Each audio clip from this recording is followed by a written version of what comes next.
समन्ता चक्रवालेषु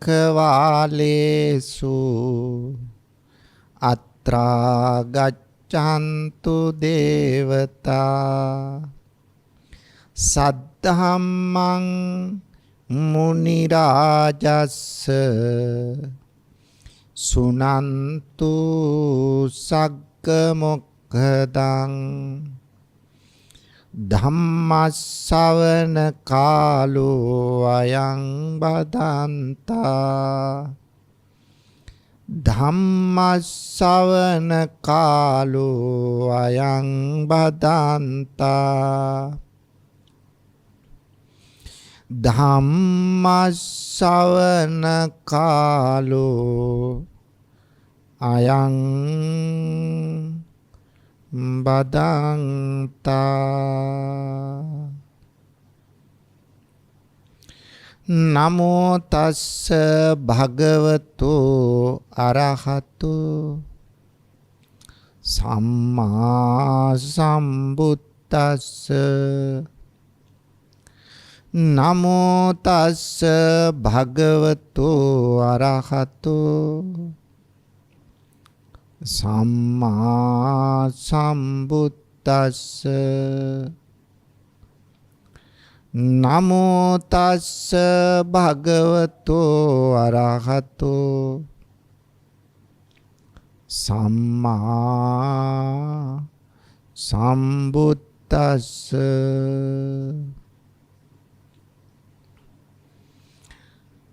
ගරුතර මහා සංඝරත්නයන් අවසරයි ශ්‍රද්ධාවන්ත පින්වතුනි ප්‍රඥා රූපවාහිනිය ඔස්සේ ලංකා වාසී සදහවතුන්ට පමණක් නෙවේ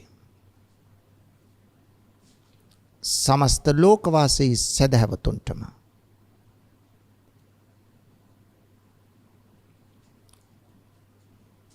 බුදු බණ පදයක් ශ්‍රවණය කළ හැකිවන පරිදි අද මේ ධර්ම දේශනාවෙහි පුණ්‍යවන්ත වූ දායකත්වයෙන් කටයුතු කරන්නේ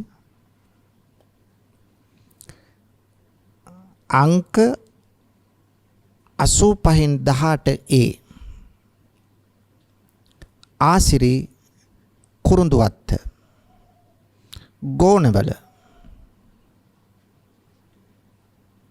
මේ ලිපිණී පදිංචි චන්ද්‍රකාන්ති මහත්මිය වෙසෙනුයි. එතුමියගේ බලාපොරොත්තුව තමයි KHB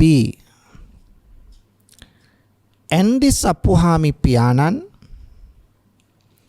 HR ලීලාවතී මෑණියන් ඊ ධර්මදාස මාමා ඇතුළු මියගිය සංසාරගත සියලුම ඥාතීන් හට මේ පින් අනුමෝදන් වී ඉක්මන් භවයකදී උතුම් වූ චතුරාර්ය සත්‍ය ධර්මය අවබෝධ වේවායි ප්‍රාර්ථනා කිරීම. ධර්මදේශක ස්වාමීන් වහන්සේට ඉක්මන් භවයකදීම සුඛ ප්‍රතිපදාවෙන් උතුම් චතුරාර්ය සත්‍ය ධර්මය අවබෝධ වේවා. ධර්මදේශනයේ ශ්‍රවණය කරනු ලබන සෑම සියලු දෙනාටද උතුම් වූ චතුරාර්ය සත්‍ය ධර්මය අවබෝධ වීමට මේ පුණ්‍ය ශක්තිය හේතු වාසනා වේවා. සියලුම දෙවි දේවතාවෝ මේ පින් අනුමෝදන් වේවා. මේක තමයි චන්ද්‍රකාන්ති මහත්මියගේ ප්‍රාර්ථනාවන්. ඒ නිසා අපි ධර්මදේශනාව අවසානයේදී මේ නම් සිහිපත් කරමින් පුණ්‍යානුමෝදනාව කරමු. එතෙක් බුදු බණ පදයකට අවධානය යොමු කරමු පින්වතුනි. පින්වතුනි මජ්ක්‍ධිම නිකායේ ඇතුළත් වෙනවා මහා සකුළුදායි කියලා සූත්‍රයක්.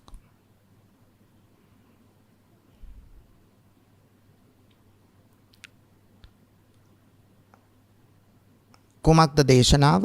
මජ්ක්‍ධිම නිකායේ මහා සකුළුදායි සූත්‍රය.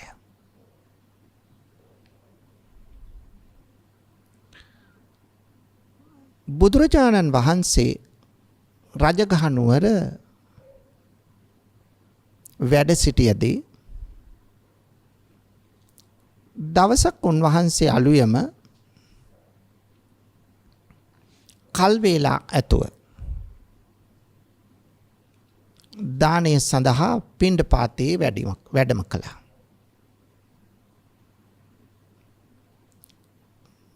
නමුත් තව ගොඩක් වෙලාව තියෙනවා. වෙලාව තියෙන නිසා කල්පනා කළා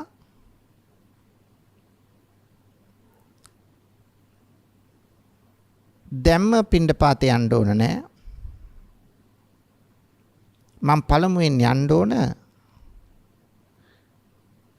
මේ අහවල් පරිබ්‍රාජකාරාමයට. මේ පරිබ්‍රාජක ආරාමයට මා යා යුතුයි කියලා හිතලා මේ සකුළුදායි පිරිවැජියා හොයාගෙන ඒ ආරාමයට ඔවුන්ගේ ආරාමයට ගියා. යනකොට මේ ගුරුවරු ගෝලියෝ එකතු වෙලා මහා කතාවක්. මොනවද මේ කතා කරන්නේ? ඔක්කොම වැඩකට නැති දේවල්. යුද්ධය ගැන කතා කරනවා. නළු නිළියෝ ගැන කතා කරනවා. අපරාධ ගැන කතා කරනවා. හොරු ගැන කතා කරනවා. මංකොල්ලකාරයෝ රටේ මංකොල්ලකාරයෝ ගැන කතා කරනවා. දේශපාලඥයෝ ගැන කතා කරනවා. මේව තමයි කතා කරන්නේ.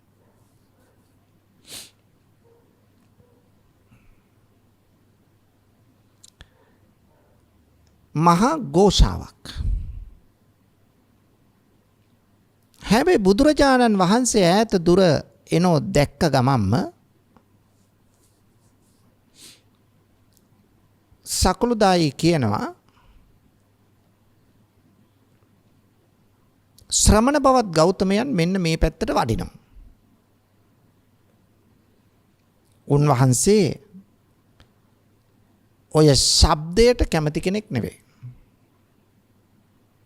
නිශ්ශබ්දතාවය අගය කරන කෙනෙක්. අල්ප ශබ්දකාමී කෙනෙක්. ඒ නිසා අපි නිශ්ශබ්ද වෙමු.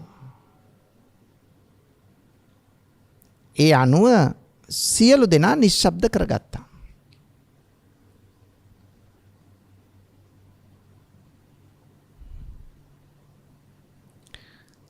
බුදුරජාණන් වහන්සේ මේ ආරාමයට වැඩියා.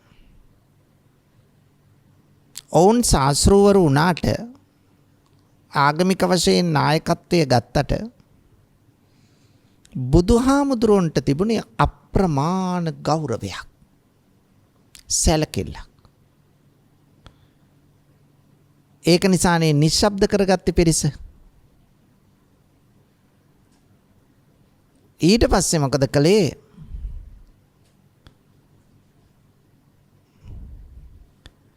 බුදුරජාණන් වහන්සේට ආසනයක් සකස් කළා. බුදුහාමුදුරුවෝ ආසනයට ආරාධනා කළාම ගිහිල්ලා වැඩ සිටියා. දැන් බුදුහාමුදුරුවෝ අහනවා මේ පිරිසගෙන්,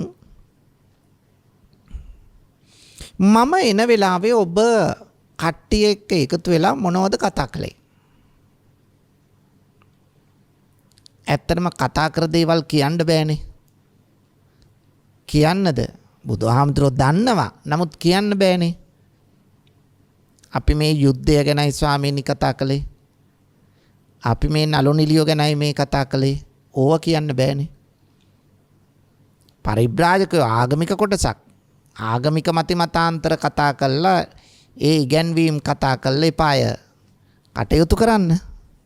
නමුත් මේවා කතා කරයි කියලා කියන්න බෑ. ඒ නිසා අපි මේ එදිනෙදා දේවල් ටිකක් කතා කර කර හිටියා. මෙහෙම කියලා එකපාරට කතාව වෙනස් කරනවා. ඒක නෙවෙයි ස්වාමීනි. බලන්න මේ රජගහනුවර ඉන්න පිරිස හරි වාසනාවන්තයිනේ. එකපාරට වෙනස් කළා කතාව මෙහෙම වචනයක් දැම්මා. බුදුහාමුදුරුවෝ සියල්ල දන්නව. නමුත් ඉතින් එහෙම අහන්න ගියේ නෑ. මොකද බුදුහාමුදුරුවෝ කරන්නේ දන්නා ඔවුන් කතා කරන තැනකින් ඔවුන් දන්නා තැනකින්ම කතාව පටන් ගන්නවා. කතාව අවසන් වෙනවයි කියන්නේ බණ ඉවර වෙනවයි කියන එකයි. බණ ඉවර වෙනකොට බොහෝ අය චතුරාර්ය සත්‍ය අවබෝධ කරගෙන අවසන්.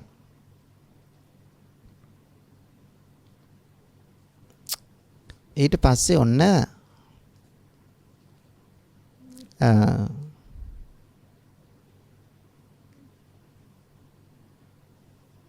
මේ අය කියනවා පින්නතුනි මේ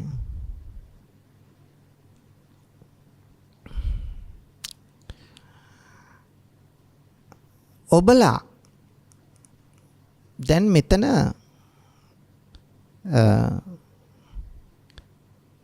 අර කතාව වෙනසකට ලක් කළානේ. මොකද්ද වෙනස් කළේ? මේ රජගහනුවර ඉන්න පිරිස හරි වාසනාවන්තයි. මේකනේ කිව්වේ. බුදුහාමුදුරහණෝ ඇයි එහෙම කියන්නේ? ඇයි ස්වාමීනි? සත්සාස්ත්‍රවරු නමින් ප්‍රසිද්ධ ශාස්ත්‍රවරු 6 දෙනෙක් ඉන්නේ රජගහනුවරනේ. කවුද මේ ශාස්ත්‍රවරු? පූර්ණ කාශ්‍යප, මක්කලි ගෝසාල, අජිත කේසකම්බල, පකුද කච්චායන, සංජය බෙල්ලට්ටි පුත්ත, නිගණ්ඨනාත පුත්ත. මේ 6 දෙනාම ඉන්නේ රජගහනුවර. දැන් බුදුහාමුදුරුවෝත් ඉන්නවා 7 දෙනයි. ඉතින් රජගහනුවර වැසියෝ වාසනාවන්ත නැද්ද? බලන්න කතා වෙනස් කරලා කිව්වා. දැන් මේගොල්ලෝ ශාස්ත්‍රවරු වුණාට පූර්ණ කශ්‍යප, මක්කලි ගෝසාල, අජිත කේසකම්බල ආදී මේ ගැඹුරු දර්ශනයක් ඉදිරිපත් කරලා ඒ තුලින් නිර්වාණය සාක්ෂාත් කර ගැනීමට සමත් අය නෙවෙයි.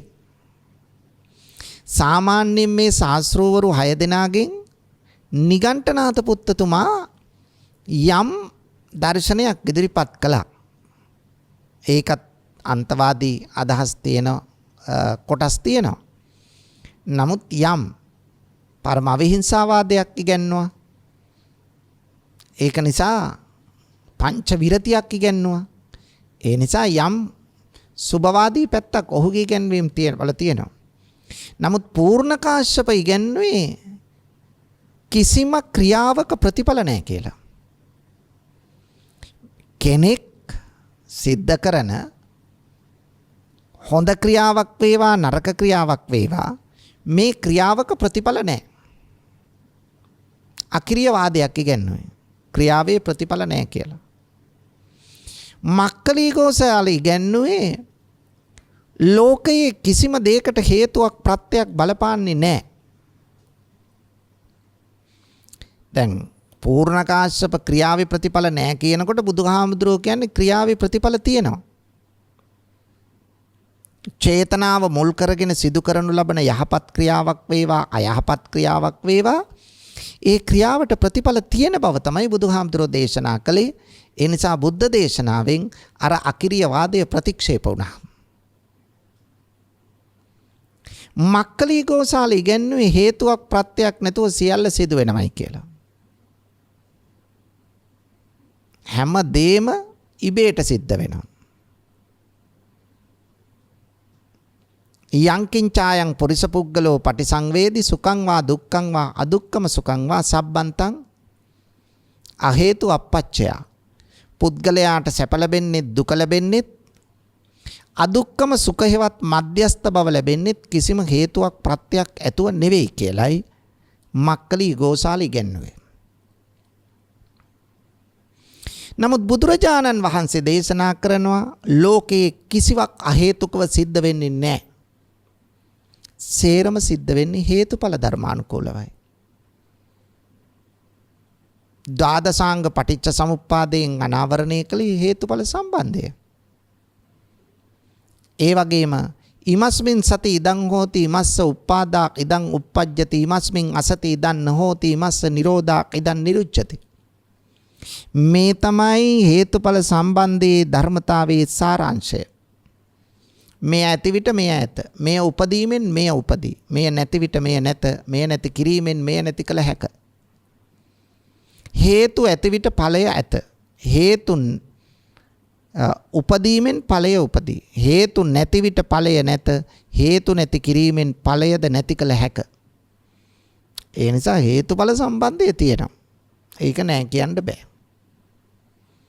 ඒ නිසා මක්කලි ගෝසාලගේ ගැන්වීමත් බුදුදහමින් ප්‍රතික්ෂේප වුණා. අජිත කේසකම්බල එයා ඉගැන්වුවේ දසවස්තුක මිත්‍යා දෘෂ්ටියක්. ලෝකයේ තියෙනව පඨවි ආපෝ තේජෝ වායෝ මේ වගේ මහා භූත කොටස් මේවයින් තමයි සියල්ල හැදෙන්නේ. චාතුම් මහා භූතිකෝ අයම් පුරිසෝ යදා කාලං කරෝති පඨවි පඨවිකායන් අනුපේති අනුපගච්ඡති ආපෝ තේජෝ වායෝ වායෝ කායන් අනුපේති අනුපගච්ඡති ආකාසං ඉන්දියානි සංකමන්ති ආසන්දි පච්චිමා පුරිසා මතං ආදාය ගච්ඡanti. මොකද්ද මේ කියන්නේ? සතර මහා භූත කොටස් වලින් සකස් වන පුද්ගලයා මරණයත් එක්ක මොකද වෙන්නේ? පඨවි කොටස ශරීරයේ තියෙන පඨවි කොටස බාහිර ලෝකයේ පඨවි කොටසත් එක්ක එකතු වෙනවා. පඨවි කියන්නේ තද ගතිය. තද ගතියට වඩා තද ස්වභාවය. පඨවි. ආපෝ කියන්නේ වැగిරෙන ස්වභාවය. තේජෝ කියන්නේ උණුසුම් ස්වභාවය. වායෝ කියන්නේ වායුව. මේ පුද්ගලයෙක් සතුව තියෙන මෙන්න මේ කොටස් හතර මරණයත් එක්ක බාහිර ලෝකයේ කොටස් එක්ක එකතු වෙනවා. පඨවි පඨවිත් එක්ක, ආපෝ ආපෝත් එක්ක, තේජෝ තේජෝත් එක්ක, වායෝ වායෝත් එක්ක එකතු වුණාම ජීවිතේ එතනින් ඉවරයි, ආයි උපදින්නේ නැහැ. ආන්න අජිත කේසකම්බල ඉගැන්නු දේ. නත්ති දින්නන් දීමේ ප්‍රතිවිපාක නැහැ කිව්වා. නත්ති හිට්ටං යාගයේ ප්‍රතිවිපාක නැහැ කිව්වා. නත්ති හුතං හෝමයේ ප්‍රතිවිපාක නැහැ කිව්වා. නත්ති සුකට දුක්කටානං කම්මානං පලං විපාකෝ සැප දුක්වල ප්‍රතිවිපාක නැහැ කිව්වා. මේ වගේ මිත්‍යා දෘෂ්ටික අදහස් 10ක් ඉදිරිපත් කළා. සම්පූර්ණ මේවා බුදුහාමුදුරුවෝ ප්‍රතික්ෂේප කළා. උන්වහන්සේ දසවස්තුක මිත්‍යා දෘෂ්ටිය වෙනුවට දසවස්තුක සම්‍යක් දෘෂ්ටියක් ඉදිරිපත් කළා. ඒ නිසා අජිත කේසකම්බලගේ ගැන්වීමත් බුදුහාමුදුරුවෝ ප්‍රතික්ෂේප කළා. පකුද කච්චායන මොනවද ඉගැන්වුවේ?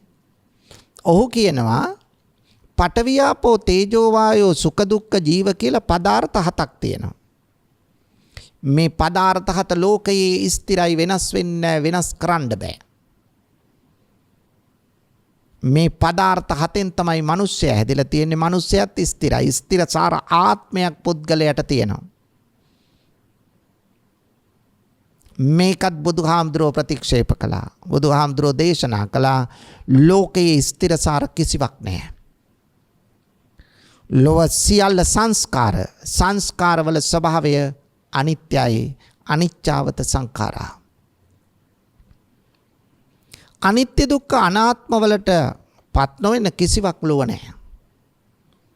ඒ නිසා ස්ථිරසාර පදාර්ථ හතක් නෙවෙයි, එක් පදාර්ථයක්වත් ලෝකයේ දකින්න නැහැ.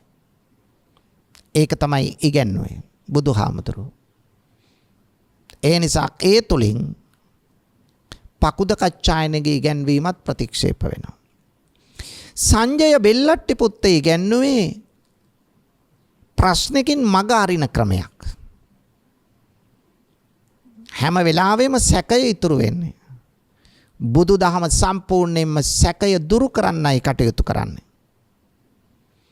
ඒ නිසා සැකමුසු උත්තර කවදාවත් බුදුහාමුදුරුවෝ ලබා දුන්නේ නැහැ. ඒ නිසා සංජයගේ ඉගැන්වීමත් ප්‍රතික්ෂේප වෙනවා. එහෙනම් මේ ඉගැන්වීම එකක්වත් සමාජයට යහපතක් වෙලා නැහැ. ශාස්ත්‍රවරු එක ඇත්ත. සමාජයට කිසිම යහපතක් මේන් නැති වෙලා නැහැ පින්නතුනේ. ඊළඟට නිගණ්ඨනාථ පුත්ත මොකක්ද ඉදිරිපත් කළේ? පරම අවිහිංසාවාදය. අවිහිංසාවාදය හොඳයි. වැඩේ තියෙන්නේ පරම අවිහිංසාවාදය. ඒක ප්‍රායෝගික ලෝකේ ක්‍රියාත්මක කරන්න බෑ. ඔහු කියනවා දැනුවත්ව යමක් කළත් ඒකත් පවක්, නොදැනුවත්ව යමක් වුණත් ඒකත් පවක්. ඉතින් නොදැනුවත්ව වෙන දේවල් පව් හැටියට දැම්මොත් අපිට ජීවත් වෙන්න බෑනේ පින්නතුනේ. ඒක නිසා මේ අන්තවාදයේ බුදුදහම ප්‍රතික්ෂේප කළා. ඒ නිසා ඔහු කර්මය ගැන කිව්වේ කාය දණ්ඩ, වචී දණ්ඩ, මනෝ දණ්ඩ කියලා කොටස් තුනකට බෙදලා. ඒවත් බුදුහාමුදුරුවෝ ප්‍රතික්ෂේප කළා. බුදුදහමේ කියන්නේ කාය කර්ම, වචී කර්ම, මනෝ කර්ම. නිගණ්ඨනාථ පුත්ත කයට මුල් තැන දෙනවා. බුදුහාමුදුරුවෝ මනසට මුල් තැන දෙනවා. ඒ නිසා නාථ පුත්ත කිව්වා පෙර කර්මයෙන් සියල්ල සිද්ධ වෙනවයි කියලා. යංකින් ඡායං පුරිස පුග්ගලෝ පටිසංවේදේති සුඛං වා දුක්ඛං වා අදුක්ඛම සුඛං වා සබ්බන්තං පුබ්බේ කත හේතු. පෙර කර්මයෙන් තමයි සියල්ල සිද්ධ වෙන්නේ කියලා. මේක වැරදි. බුදුහාමුදුරෝ දේශනා කරනවා පෙර කර්මය අපි පිළිගන්නේ ඇත්ත. සියල්ල පෙර කර්මයෙන් සිද්ධ වෙන්නේ නැහැ. කර්මයක් වෙනස් කරන්න පුළුවන් සාධකයක්.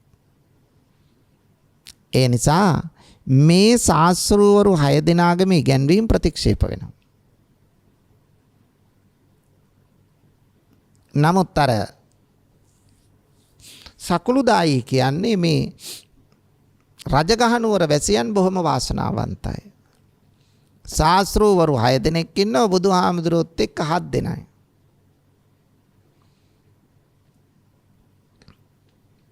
ඒ නිසා ඊළඟට කියනවා මම ඔය ශාස්ත්‍රවරු ළඟට ගිහිල්ලා තියෙනවා. සකුළුදායි කියනවා මම ඔය ශාස්ත්‍රවරු ළඟට ගිහිල්ලා තියෙනවා. හැබැයි ඒ ගෝලයෝ, ඒ කියන්නේ අනුගාමිකයෝ ශාස්ත්‍රවරයට කිසි ගෞරවයක් නැහැ. කියන දේ අහන්නේ නැහැ. සංවරව ඉන්නේ නැහැ. අත දික් කර කර තමයි කතා කරන්නේ. වාඩි වෙනකොටත් කිසි සංවරයක් නැහැ. කෑකෝ ගහනවා. ශාස්ත්‍රූවරය ගණන් ගන්නෑ. හැබැයි බලන්නකෝ ස්වාමීනි භාග්‍යවතුන් වහන්සේ, ඔබ වහන්සේගේ ශිෂ්‍යයෝ පුදුම ගරු කිරීමක් නේ ඔබ වහන්සේට කරන්නේ. ඔබ වහන්සේ ධර්ම දේශනාව පටන් ගත්තට පස්සේ ආයි මීයට පිම්බ වගේ කිසි හැලහොල්මලක් නැහැ. අල්පෙනෙත්තක් බිම වැටුණත් ඇහෙනවා. ඒ තරම් නිශ්ශබ්දයි. කිමිහුමක් යවන්නේවත් නැහැ. පුදුම ගෞරවයකින් ඔබ වහන්සේගේ දේශනාව අහගෙන ඉන්නේ. කවුරුත් ගරු කරනවා. හැබැයි ස්වාමීනි, එහෙම ගරු කිරීමට හේතුවත් මන් දන්නවා. දැන් ඔහුම ප්‍රශ්නේ කියලා ඔහුම උත්තරෙත් කියනවා. එහෙම ගරු කිරීමට හේතුව මම දන්නවා. මොකද්ද ගරු කිරීමට හේතුව කියලා බුදුහාමුදුරුවෝ අහනවා. ස්වාමීනි, එහෙම ගරු කරන්නේ ඔබ වහන්සේට කරුණු 5ක් නිසා. මොකද්ද කරුණු 5? ඔබ වහන්සේ වළඳන්නේ පොඩ්ඩයි. ඒ නිසා පොඩ්ඩක් වළඳනවට මිනිස්සු කැමති. අනුගාමිකයෝ කැමති. ඒ නිසා පොඩ්ඩක් වළඳන නිසා ඔබට ඔබේ ශ්‍රාවකයෝ සලකනවා. ඒගොල්ලෝ නිශ්ශබ්දව ඉන්නවා. කියන දේ අහනවා. 2 ස්වාමීනි දෙවැනි කරුණ තමයි ඔබට ඔබේ ශ්‍රාවකයෝ සලකන ඔබ ලැබුණු දෙයින් සතුටු වන කෙනෙක්. ලද දෙයින් සතුටු වෙනවා. ඒ කියන්නේ ලැබුණු සිවුරෙන් ඔබ සතුටු වෙනවා.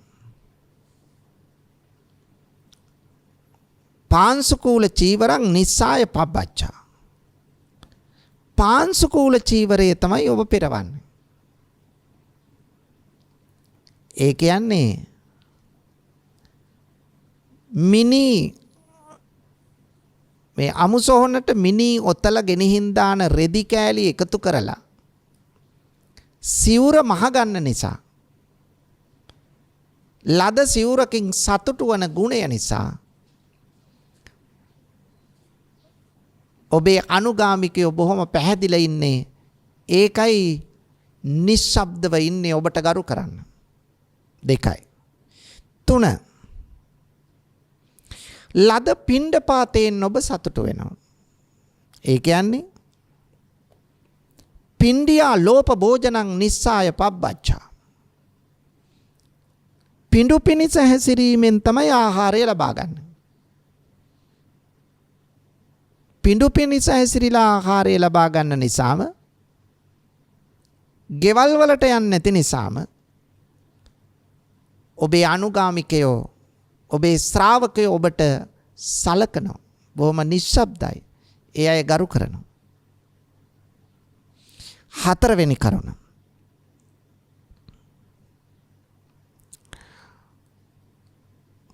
ඔබ වාසය කරන්නේ රුක්මුල් වනසෙනසුන් වලමයි. රුක්කමූල සේනාසනං. රුක්මුල් වනසෙනසුන් වලමයි වාසය කරන්නේ. ඒ නිසා ඒ රූක්ෂ ප්‍රතිපත්ති දකින ඔබේ ශ්‍රාවකයෝ ඔබට සලකනවා. ඔබට ගරු කරනවා. ඔබ කියන දේ අහනවා. 5 වෙනි කරුණ ඔබ විවේකයකට කැමති කෙනෙක්. ඒ නිසා විවේක සුවයෙන් ඔබ ඉන්න නිසා ඔබට මිනිස්සු කැමතියි. ඔබේ ශ්‍රාවකයෝ ඔබට සලකනවා. මෙන්න මේ කරුණු 5 නිසා තමයි ඔබට ඔය තරම් ශ්‍රාවකයෝ සලකන්නේ. ඔබට ඔය තරම් ශ්‍රාවකයෝ ගරු කරන්නේ. නිශ්ශබ්දව ඉන්නේ. එකත් පස්ව ඉඳගන්නේ. ඔබ කියන දේ අකුරට පිළිපදින්නේ ඔය නිසා. ඒ පාර බුදුහාඳුරු උත්තරයක් දෙනවා. පිරිවැජිය ඔබේ අදහස වැරදි. ඔය කරුණු 5න් එකක්වත් නිසා නෙවෙයි මගේ ශ්‍රාවකයෝ මට සලකන්නේ. ඒ අය යහපත් ප්‍රතිචාර දක්වන්නේ. ඒ අය නිශ්ශබ්දව ඉන්නේ. ඒ අය ගරු කරන්නේ. මොනව නිසාද එහෙනම්? දැන් මේ කරුණු 5 ඉස්සෙල්ලා අරගෙන ඒකේ තියෙන සාවද්‍යතාව කියලා දෙනවා. ඒ වැරදි සහගත බව. පිරිවැජිය. මම පොඩ්ඩක් වළඳනවා නම් මං වළඳනව පොඩ්ඩක් වළඳන වෙලාවල් තියෙනවා. මොකද මං වළඳන්නේ භෝජනයේ මත්ඤ්‍යතාව දැනගෙන.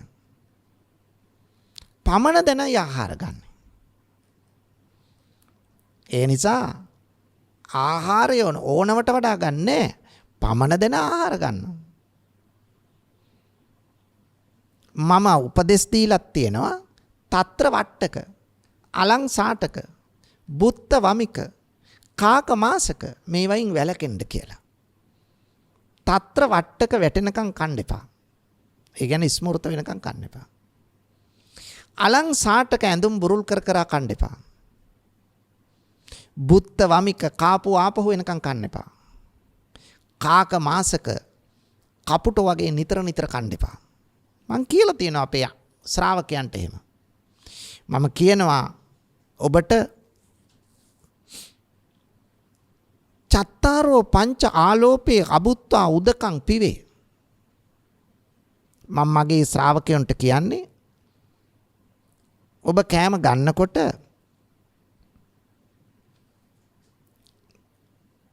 බත් පිඩු 4ක් හෝ 5ක් කන්න තව බඩේ ඉඩ තියෙනවා. නමුත් ඒක නතර කරලා ඒ වෙනුවට උදකං පිවේ වතුර බොන්න කියලා. ඒක දිරවීමට පහසුවක්. ශරීර නිරෝගීතාවයට පහසුවක්. මම එහෙම කියනවා. ඒක ඇත්ත. පමණ දැන තමයි ආහාර ගන්නෙ. එහෙත් පරිබ්‍රාජකය සමහර දවසට මම මේ පාත්‍රයෙන් එකක් වළඳන දවසුත් තියෙනවා. සමහර දවසට පොඩ්ඩක් වළඳන දවස් තියෙනවා. හැබැයි මගේ ශ්‍රාවකයෝ ඉන්නවා ජීවිත කාලෙම පොඩ්ඩක් වළඳන අය. ඊටාම පොඩ්ඩයි වළඳන්නේ. සමහරට දවසකට එක වේලයි. සමහරලාවට බෙලි ගෙඩියක ප්‍රමාණයක් වළඳන්නේ. බෙලි ගෙඩියකින් භාගයක ප්‍රමාණයක් වළඳන්නේ. එහෙම වළඳන අය ඉන්නවා. නමුත් මම මේ පාත්‍රයෙන් එකක් වළඳන අවස්ථාවක් තියෙනවා. මගේ ශ්‍රාවකයෝ මම පොඩ්ඩක් වළඳන නිසා පැහැදුනා නම් මම ගොඩක් වළඳන දවස දැකලා මගෙන් කලකිරිලා ඉවත් වෙලා යන්න ඕන. එහෙම වෙලා නැහැ. එදත් අදත් හැමදාමත් මට ගරු කරනවා. එහෙනම් ඔබ ඉදිරිපත් කළ පළවෙනි කරුණ වැරදි. 2.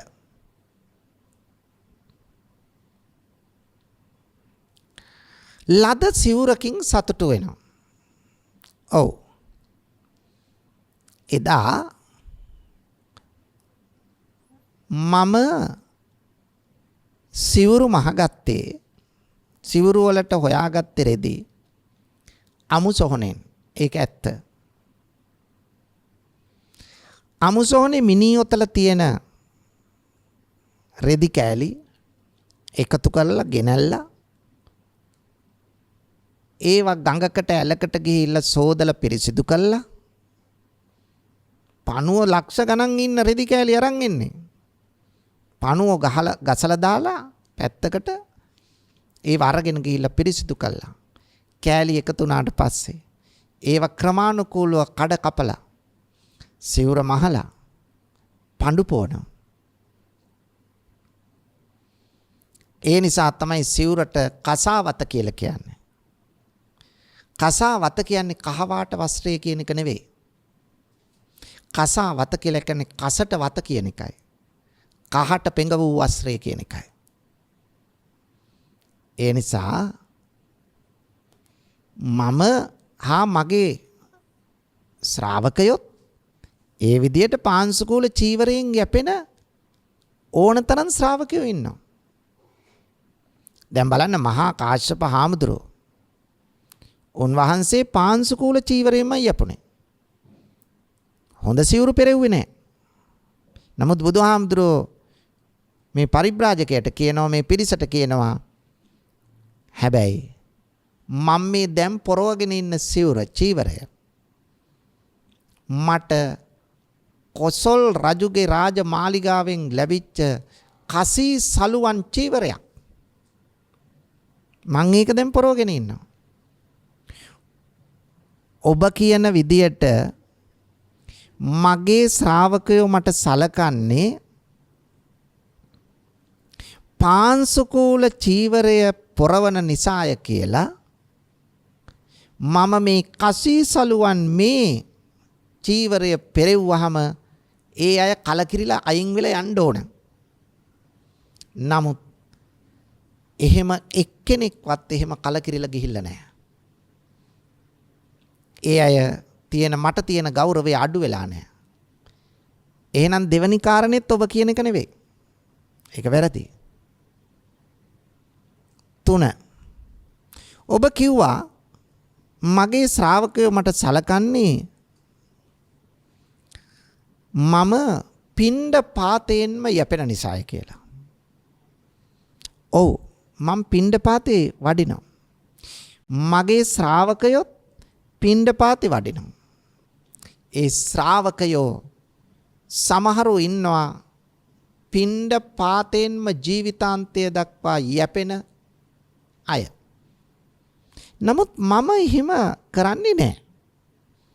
අද පිණ්ඩ පාතේ යන මම හෙට දවසේ රජ මාලිගාවේ රාජ භෝජනයි වළඳන්නේ. ඔබලා හිතනවා නම් මගේ ශ්‍රාවකයෝ මට පැහැදිලා තියෙන්නේ පිණ්ඩපාතයෙන් යැපෙන නිසාය කියලා. මම රාජ භෝජන වළඳනකොට ඒ අය කලකිරිලා යන්න ඕන. නමුත් එහෙම එකක් වෙලා නැහැ. මම රාජ භෝජනවන් දේ වැළඳුවත් මගේ ශ්‍රාවකයෝ කවුරුවත් කලකිරිලා ගිහිල්ලා නැහැ. ඒ අය හැමදාම මමත් එක්ක ඉන්නේ. ඒ නිසා ඔබ කිව් ඒ තුන්වෙනි කරුණත් වැරදි. 4 ඔබ ප්‍රකාශ කළා මගේ ශ්‍රාවකයෝ මට පැහැදිලා තියෙන්නේ මට ගරු කරන්නේ මම රුක් මුල් වන සෙනසුන් වලම ඉන්න නිසාය කියලා. නමුත් එහෙම හිතන්න එපා. ඇයි? මම රුක් මුල් වන සෙනසුන් වල ඉන්නවා ඒක ඇත්ත. බුදුහාමුදුරන්ගේ උපත සිද්ධ වුණෙත් ගහක් යට. බුද්ධත්වයේ සිද්ධ වුණෙත් ගහක් යට. පිරිනිවීම සිද්ධ වුණෙත් ගහක් යට. ඒක ඇත්ත. ඒ වුණාට මම රුක්මුල් වනසෙනසුන් වල ඉන්නවා වගේම මතක තියාගන්න මට මහා මාලිගාවන් ආරාම ලැබිලා තියෙනවා. ජේතවනාරාමය, වේළුවනාරාමය, නිග්‍රෝධාරාමය, කුක්කුටාරාමය කොච්චර ආරාම ලැබිලා තියෙනවද? ඒ ආරාමවලත් මං වැඩ ඉන්නවා. මනරම් විදියට ඒ ආරාම සකස් කරලා තියෙනවා. ඊටාම සුඛෝභෝගී වේ ආරාම සකස් කරලා තියෙනවා. මං ඒවයි වැඩ ඉන්නවා. හැබැයි කිසි කෙනෙක් මම රුක් මුලක ඉන්නේ නෑ. දැන් බුදුහාමුදුරුවෝ ආරාමයකයි සුඛෝභෝගීව ඉන්නේ කියලා මම කෙරෙහි කිසි කෙනෙක් කලකිරිලා නැහැ. මම රුක් මුලක ඉඳීම කෙරෙහි මගේ ශ්‍රාවකයෝ පැහැදුනා නම් මම මේ වගේ සුවිසල් ආරාම පිළිගන්නකොට ශ්‍රාවකයෝ කලකිරිලා මගෙන් ඈත් වෙලා යන්න ඕන. නෑ එහෙම වෙලා නෑ. මට එදත් ගරු කළා අදත් ගරු කරනවා. එදත් නිශ්ශබ්දයි අදත් නිශ්ශබ්දයි. ඒ නිසා කිසිදු වෙනසක් සිද්ධ වෙලා නෑ. එහෙනම් ඔබ කියන 4 වෙනි කරුණත් වැරදි. 5 ඔබ කිව්වා මං විවේකය ගරු කරන නිසා විවේක සුවය අත්විඳින නිසා මගේ ශ්‍රාවකයෝ මට සලකනවා මට ගරු කරනවා මං ඉස්සරහා හොඳින් පිළිපදිනවා කියලා. හැබැයි මතක තියාගන්න මම විවේකය ඇතුව සමහර වෙලාවල් වල ඉන්න එක ඇත්ත. ඒ වුණාට මට වැඩියෙන් තියෙන විවේක නැති වෙලාවල්. මම නිදාගන්නේ කොච්චර පොඩි වෙලාවක්ද? අල්ප වෙලාවක්. මම දවසේ හැම මොහොතකම කාර්ය බහුල කෙනෙක්. අවිවේකී කෙනෙක්. මම දවල් දවසේ ධර්මයේ දේශනා කළා රාත්‍රියේත් මන් නිදි නැතුව දෙවියන්ට බ්‍රහ්මයන්ට බණ කියනවා. හැම නිමේෂයක්ම ප්‍රයෝජනෙට ගන්නවා.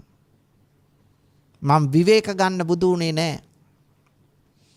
විවේක ගන්න ඕන නම් මං ඊට කලින් නිවන් දකිනවා. ඒ නිසා මම බුද්ධත්වයේ ලැබුවේ බුද්ධෝහං බෝධිස්සාමි. මුත්තෝහං මෝචයේ පරේ. තින්නෝහං තාරයිස්සාමි. සංසාරෝගා මහභය. මම බුද්ධත්වය ප්‍රාර්ථනා කළේ, බුද්ධත්වය මං ලබන්නේ මම බුදු වෙලා අනිත් අයටත් ධර්මය අවබෝධ කරලා දෙන්න. මම දුකින් මිදලා අනිත් අය දුකින් මුදව ගන්න.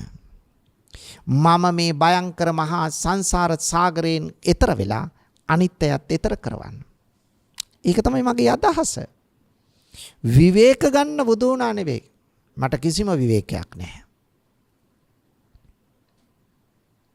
පිරිවැජිය.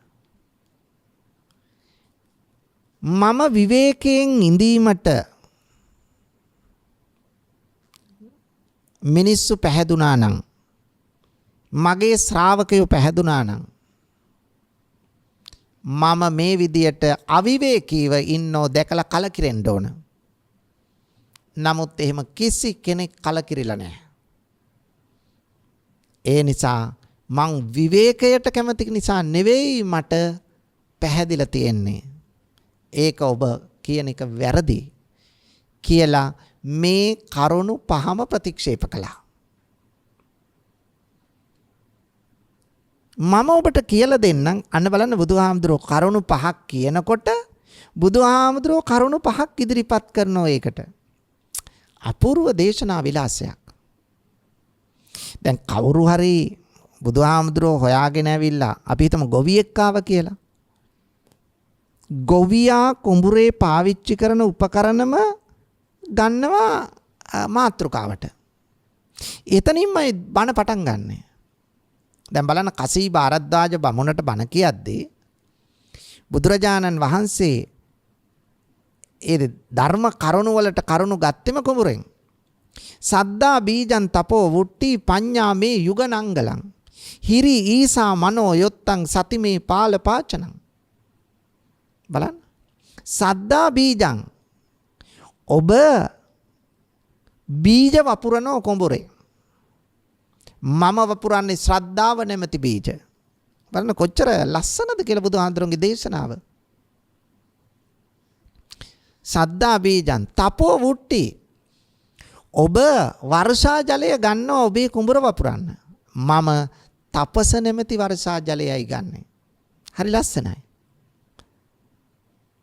හරි අර්ථවත්.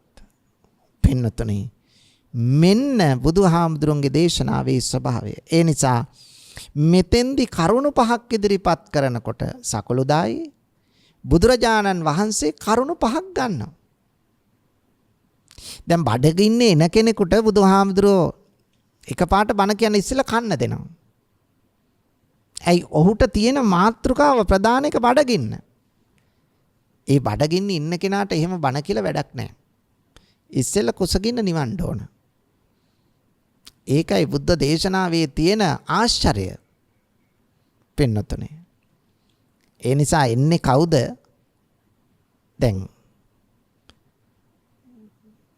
කිසා ගෝතමී බුදුහාමුදුරුවෝ ළඟට ආවේ දරුවා සනීප කරගන්නනේ. මැරිච්ච දරුවත් අරගෙන. බුදුහාමුදුරුවෝ කිව්වේ මේ මරණය ගැන කියලා දෙන්න නම් එතනින්ම පටන් ගන්න ඕන. එහෙනම් ගිහිල්ලා හොයාගෙන එන්නකෝ බලන්න නොමල ගයකින් අබමිටක්. බලන්න පින්නතුනේ, බුද්ධ දේශනාවේ තියෙන අසිරිමත් බවයි මේ පේන්නේ. ඒකයි ස්වභාවය.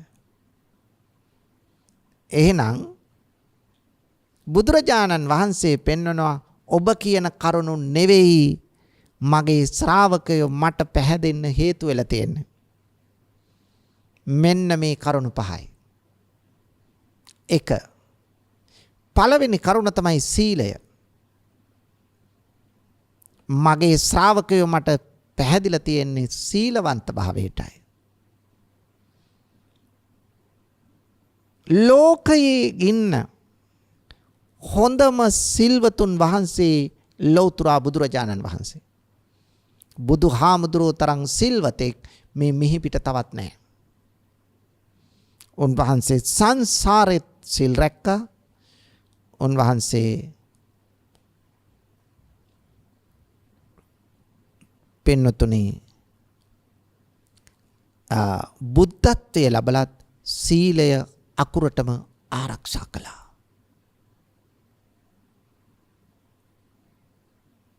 බලන්න දස පාරමිතා ගත්තාම දානං සීලංච නෙක්ඛම්මං පඤ්ඤා විරියේන පංචමං කාන්ති සච්ච මදිට්ඨානං මෙත්තුපෙක්ඛායි මේ දස. මෙතන තියෙනවා සීල පාරමිතාවක්. හැම පාරමිතාවක්ම ආකාර තුනකින් පිරුවා. සමතිස් පාරමිතා උනේ එතකොටනේ. සීල පාරමිතාවත් උන්වහන්සේ පිරුවා. එහෙනම් සීල පාරමිතා, සීල උපපාරමිතා, සීල පරමත්ත පාරමිතා වශයෙන් ආකාර තුනකින් පිරුවා. දැන් මේ ආර්ය මාර්ගයේ තියෙනෝනේ නිවන් දකින්න. මේ ආර්ය මාර්ගයේ මොකද්ද තියෙන්නේ? සීල සමාධි ප්‍රඥා. පටන් ගන්න ඕන සීලයෙන්. සමහරු කියනවා සීලේ නැතුව භාවනාව විතරක් ඇති කියලා. පිනොතේ කවදාවත් කරන්න බැරි දෙයක්. සීලයෙන් තොර භාවනාවක් නැහැ. භාවනාවට යන්නම් ඉස්සෙල්ලා සීල් රැකලා ඉන්න ඕන.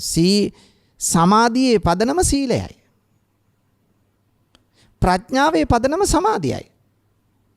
ඒ නිසා හිත එකඟ කරගෙන හිත දියුණු කරගෙන යන වැඩපිළිවෙලට අත්‍යවශ්‍ය මූලික කාරණාව තමයි සීලය. සීලය කියන්නේ කාය වාචානං සමෝදානං සීලං. කය වචනය සංවර කර ගැනීම සීලය. හැබැයි මේ මූලික අරමුණ, මූලික අර්ථය. කය වචනය සංවර කරගන්නවයි කියන්නේ කයින් කරන වැරදිවලිනුයි වචනයෙන් කරන වැරදිවලිනුයි ඉවත් වෙන එකනේ. එතකොට කායික සංවරකමක් තියෙනවා, වාචසික සංවරකමක් තියෙනවා. හැබැයි පින්වතුනි සීලය ඊට වඩා ඉස්සරහට යනවා. දැන් මම උදාහරණයක් කියන්නම්.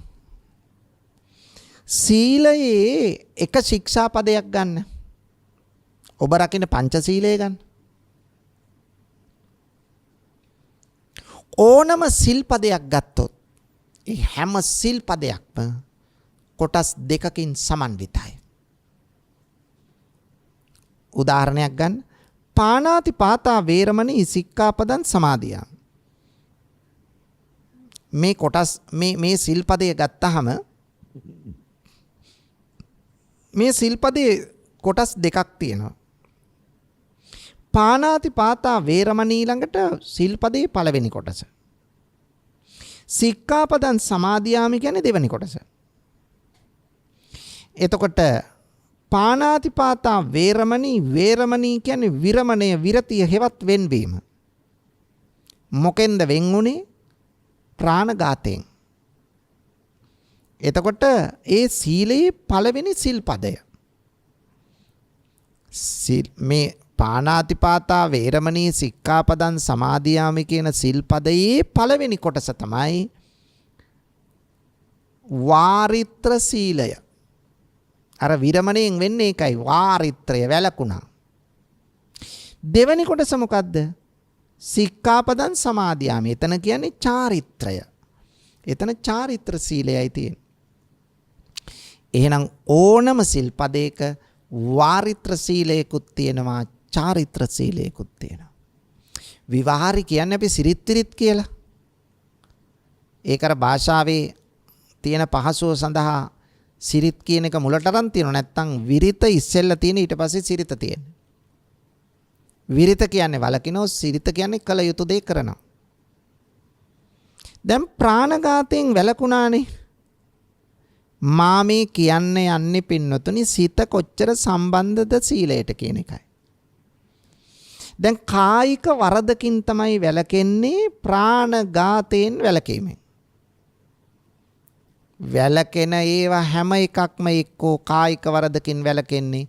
එහෙම නැත්නම් වාචසික වරදකින් වැළකෙන්නේ. එහෙනම් ඔන්න වැළකුණා කායික වරදින්. චාරිත්‍රය තුල තියෙන්නේ ಗುಣධර්ම වර්ධනය කරන එක. ඒක ඇති වෙන්නේ හිතේ ගතේ නෙමෙයි. දැන් මේ උදාහරණය ඔබට මේ කියන්නේ. දැන් ප්‍රාණඝාතයෙන් වැළකුණු කෙනා තුල වර්ධනය කරගන්නවා ගුණධර්ම කීපයක් චාරිත්‍රයක් හැටියට. මොනවද ගුණධර්ම? මෛත්‍රිය, කරුණාව, දයාව, ලෙන්ගතුකම, පරහිතකාමී බව, අවිහිංසාව. දැන් බලන්න මෛත්‍රිය ඇති වෙන්න ගතේද නැහැ හිතේ. කරුණාව හිතේ ඇතිවන දෙයක්. දයාව ලෙන්ගතුකම හිතේ ඇතිවන දෙයක්. අවිහිංසාව හිතේ ඇති වෙන්නේ. ඒ නිසා සීලයේ දෙවනි කොටස එක එල්ලේම මනසට සම්බන්ධයි. ඒ නිසා සිල්වත් බව කොච්චර වැදගත්ද? එහෙනම් කවුරු හරි කියනවා නම් අපට සීලය ඕනේ අපි එක විටම භාවනා කරනවා කියලා, එතනම ඔහුගේ පදනමක් නැති කතාවක් බව පේනවා. එතනම ඔහු මුලා වෙලා බව පේනවා. ඒ නිසා සීලයෙන් තොර සමාධියක්, සීලයෙන් තොර ගුණධර්ම වර්ධනයක් කරන්න බෑ. ඒ නිසා ලෝකේ ඉන්න හොඳම සිල්වතුන් වහන්සේ බුදුහාමුදුරුවෝ. මේ සීලය උන්වහන්සේ කොටස් ගණනාවකට බෙදලා තියෙනවා. දැන් බලන්න, පන්සිල්, අටසිල්, ආජීවෂ්ටමක සීලය තියෙනවා. ඊළඟට දස සීලය තියෙනවා, සාමණේර දස සීලය තියෙනවා, උපසම්පදා සීලය තියෙනවා. විසුද්ධි මාර්ගයට ගියාම කොච්චර කොටස් තියෙනවද සීලේ? එහෙනම් මගේ ශ්‍රාවකයෝ මට පැහැදිලා තියෙන්නේ වෙන දෙයක් නිසා නෙමෙයි, සීලවන්ත භාවය නිසා. මගේ ශ්‍රාවකයොත් එච්චරටම සිල්වත්. ඔන්න පළවෙනි කරුණ. 2. දෙවැනි කරුණ තමයි පින්වතුනි සර්වඥතා ඥානය.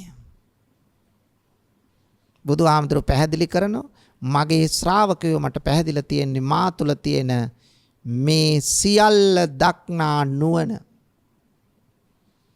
මේ නුවණට හසු නොවන කිසිවක් නැහැ. සියල්ල මේ නුවණට හසු වෙනවා. ඒ නිසා බුද්ධ කියන தත්වයට පත් වෙලා තියෙන්නේ මේ සර්වඥතා ඥානය නිසා. ඒ නිසා තමයි මගේ ශ්‍රාවකයෝ මට පැහැදිලා තියෙන්නේ. එහෙම නැත්නම් අර ඔබ කිව් කරුණ නිසා නෙවෙයි. එහෙනම් සියල්ල දකින්න නුවණක්. බලන්න බුදුහාමුදුරන්ගේ ඥාන සමුදාය ගත්තාම කොච්චරනම් ඥානයක් තියෙනවද? ඒ නිසා විනිවිද දක්නා නුවණක් උන්වහන්සේට තියෙන්නේ. අපි යමක් දකින්නේ ප්‍රශ්නික එක පැත්තයි. ඒක දේශයකින් යුක්තයි. බුදුරජාණන් වහන්සේගේ දැක්ම අනේක දේශයකින් යුක්තයි. ඒක නිසා බුදුරජාණන් වහන්සේ සර්වඥයි. 3. තුන්වෙනි කාරණාව තමයි මගේ ශ්‍රාවකයෝ මට පැහැදිලා තියෙන්නේ බුදුරජාණන් වහන්සේ තුල තියෙන මහා ප්‍රඥාව නිසා.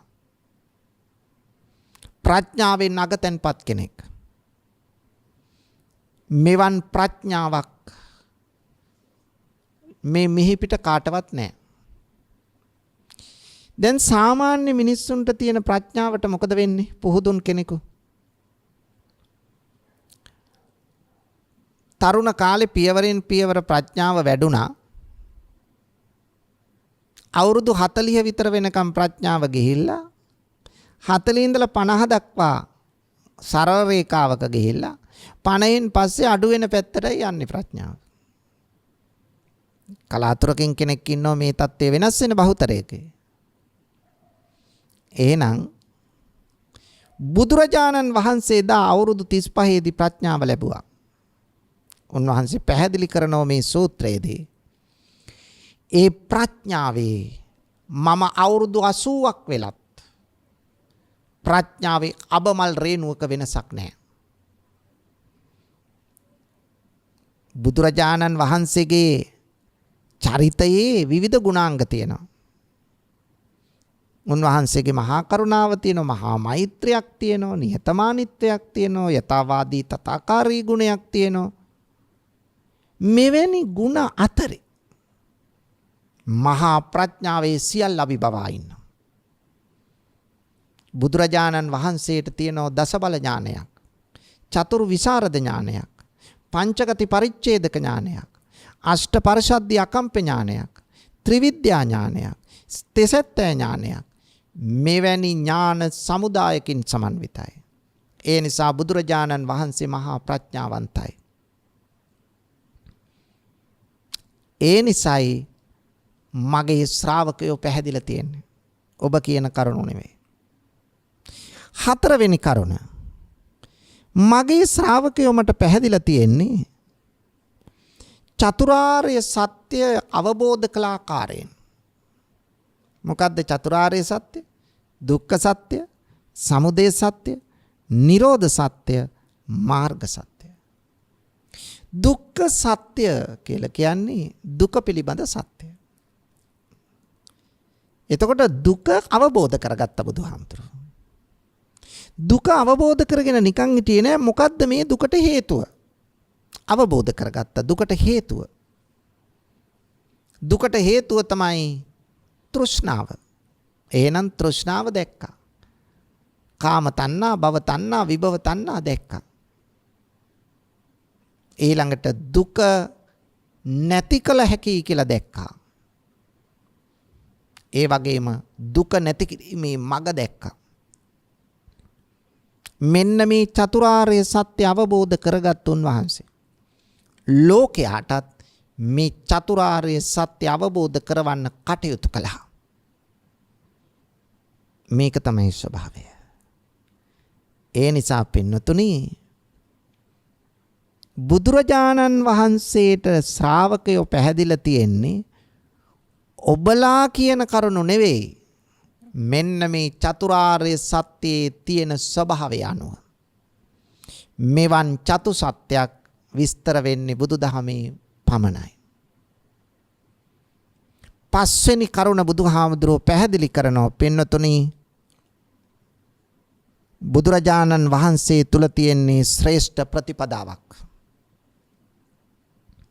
අන්න ඒකයි ශ්‍රාවකයෝ මා කෙරෙහි පැහැදිලා තියෙන්නේ. මොකද්ද මේ ශ්‍රේෂ්ඨ ප්‍රතිපදාව? ඒ ශ්‍රේෂ්ඨ ප්‍රතිපදාව සමන්විත වෙන්නේ සත්‍තිස් බෝධිපාක්ෂික ධර්මයන්ගෙන්. මොනවද සත්‍තිස් බෝධිපාක්ෂික ධර්ම කියලා කියන්නේ? සතර සතිපට්ඨාන, සතර සම්‍යක් ප්‍රදාන වීර්ය, සතර ඉද්ධිපාද, පංචේන්ද්‍රිය, පංච බල, සප්ත බොජ්ජංග, ආර්ය අෂ්ටාංගික මාර්ගය. මේ ශ්‍රේෂ්ඨ ප්‍රතිපදාවෙන් සමන්විතයි. ඒ නිසා මේ ශ්‍රේෂ්ඨ ප්‍රතිපදාවෙන් බුදුරජාණන් වහන්සේ සමන්විත වන නිසා තමයි බලන්න පින්නතුනි, බුදුරජාණන් වහන්සේ කෙරෙහි මේ ශ්‍රාවකයෝ පැහැදිලා තියෙන්නේ, ගරු කරන්නේ, නිශ්ශබ්දව ඉන්නේ. උන්වහන්සේ ගිය මඟ ගමන් කරන්නේ, උන්වහන්සේගේ ප්‍රතිපදාව අනුගමනය කරන්නේ. ඒ නිසා අර සකලුදායි කියනවා වාගේ අර කිව් කරුණු පහට නෙවෙයි පැහැදිලා තියෙන්නේ, මෙන්න මේ කරුණු පහටයි.